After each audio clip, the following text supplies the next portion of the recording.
आओ चले देश को और शक्तिशाली बनाएं। नई दिशा नई क्रांतिकारी 21वीं शताब्दी की दौर चल रहा है। हम सबसे पहले मेरा देश तब हम सब राष्ट्र की नई निर्माण करें और शक्तिशाली देश बनाएं। नई सोच नई टेक्नोलॉजी क्रांति लाएं। देश के साथ कंधों से कंधा मिलाकर चले। देश में प्रगतिशील लाएं। चांद तारों से भी हम सब की सोच आगे बढ़ रही है और हम बढ़ते कदम को सल्यूट करते हैं, अभिनंदन करते हैं। यह देश के रक्षा सुरक्षा और फौजियों और देश के वैज्ञानिकों को समर्पित करता है आज सुबह टाइम्स टीम। नमस्कार, मैं हूं लालचंद सोनी। आज सुबह टाइम्स में आप सभी का स्वागत है। उत्तराखंड चमोली में प्राकृतिक आपदा ग्रस्त ग्लेशियर टूटने से पानी ही पानी होने लगी। झील बनाने लगी थी, वहीं पर सुबह सुबह बर्फ की ग्लेशियर फट गई। वैज्ञानिकों का कहना है कि पहले धरती भारी कंपन से हुई थी, इसके बाद पर्वत की चट्टानें टूटने लगी। फिर हैंगिंग ग्लेशियर भारी कंपन होने से कच्ची पक्की जमा बर्फ खिसकने लगा और वह ग्लेशियर और से वह झील सा बनने लगा। ऋषि गंगा में जिस तरह से यह गिरी या इसमें नदी से बड़े बोल्डर के साथ अतिरिक्त पानी और आकर जमा हो गई। फिर यह प्राकृतिक आपदा ऐसा हुआ। आइए एक रिपोर्टिंग आपको दिखाते हैं राजेश गुप्ता जी।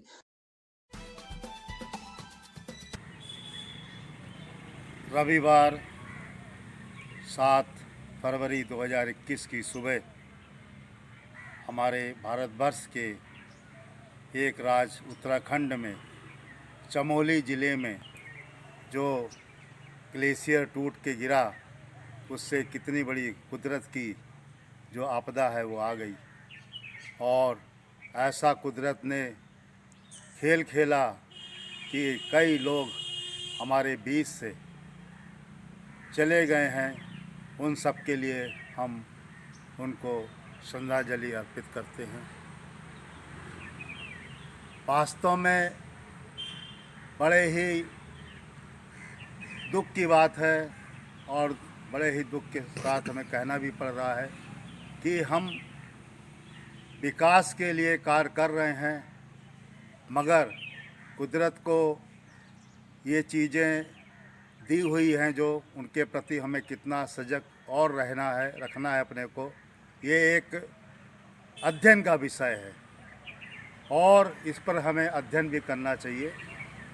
आपको पता होगा कि वहाँ पर कई विद्युत परियोजनाएं का कार्य चल रहा है और चल रहा था, कुछ निरस्त भी हो गई थी पहले।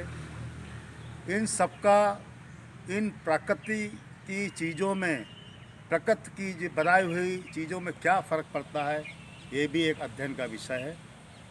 और हमारे जो गांव के लोग, आसपास के रहने वाले लोग जो इसके पास रहते हैं, उनको भी बड़ा सजग होकर रहना है और प्रशासन के साथ मिलजुल कर हर बात को, हर बदलाव को शेयर करने की बात रखनी है, जिससे कि इस तरह की आपदा से हम लोग सतर्क रहें और सचेत होकर दूसरे को बचाएं।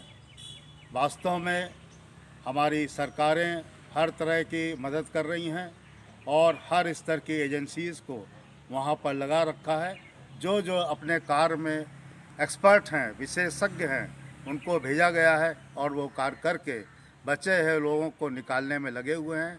हम शक्तिशाली उस शक्ति से, उस प्रभु से यही विनती और अपील प्रार्थना करते हैं कि जो लोग इसमें घायल हुए हैं वो शीघ्र ही स्वास्थ्य लाभ करें और जो लोग लापता हो गए हैं, जिन्होंने अभी तक जिनका परिवार में विछड़न हुआ है, नहीं मिले हैं, उनके लिए ढूंढने का कार्य चालू है, राहत कार्य हो रहा है।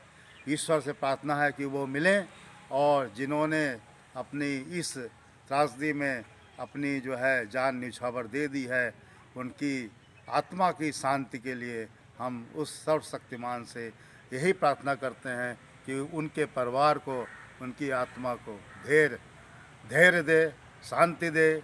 यही हमारी देशवासियों के साथ अपील है। आप लोगों को याद होगा कि 2013 में भी जो कुदरत ने खेल खेला था केदारनाथ में, उससे भी हम लोग अभी भूले नहीं हैं और ये फिर एक घटना बन के आई है 2021 में।